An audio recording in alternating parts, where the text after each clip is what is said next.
Les vitamines, petit e, les vitamines. Les vitamines sont des composés organiques indispensables en petite quantité pour l'organisme. Elles sont apportées par l'alimentation car notre corps ne peut toutes les synthétiser. Le manque de vitamines entraîne des carences. Hypovitaminose égale peu de vitamines. Avitaminose égale pas de vitamines. Chaque vitamine a un rôle bien particulier attribué pour veiller au bon fonctionnement de notre organisme. On les classe en deux catégories. Les vitamines hydrosolubles, nous sommes ici, solubles dissous dans l'eau, plus pas stockables dans notre organisme, sauf la vitamine B12. Et les vitamines liposolubles, solubles dans l'huile, plus se stockent au niveau des graisses. Elles sont plus difficiles à éliminer que les vitamines liposolubles. Il est difficile d'établir le besoin en vitamines de chacun car celui-ci varie en fonction de l'âge, la taille, le sexe, l'activité physique. Il augmente pendant la croissance, la grossesse et la maladie. Rôle des principales vitamines et sources d'apport. Donc ça à connaître par cœur.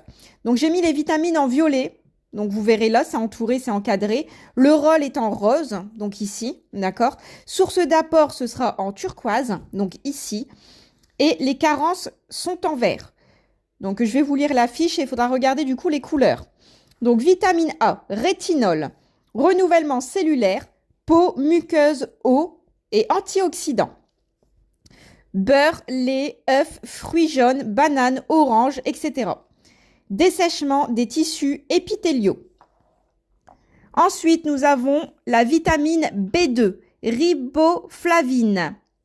Souplesse à la peau, solidifie ongles et cheveux, pain complet, yaourt, champignons. Lésions cutanées.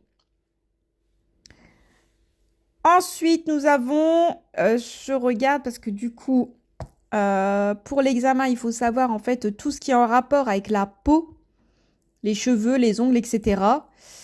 Donc là, la vitamine B3, PP ou niacine, faut la connaître aussi, parce que protège contre les UV, réduit le cholestérol, régule le glucose, viande, volaille, poisson et troubles cutanés. Donc oui, il faut le connaître.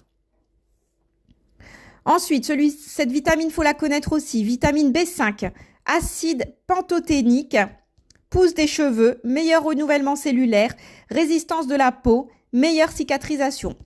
Viande, légumes, céréales et presque toutes les sources alimentaires. Dans presque toutes les sources alimentaires. Et perte d'appétit. Donc celle-là, non pas forcément. Là, oui, parce que ça concerne la peau. Vitamine B8, H ou biotine. Renouvellement cellulaire de la peau plus cheveux. Champignons, lentilles, chocolat. Acné, séborrhée, peau grasse.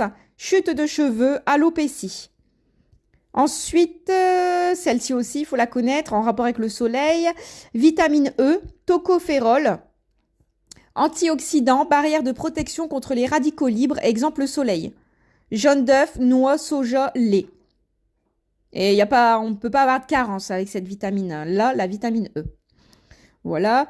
Donc ensuite, le petit F, nous voyons les enzymes. Attention, sont créées par le corps.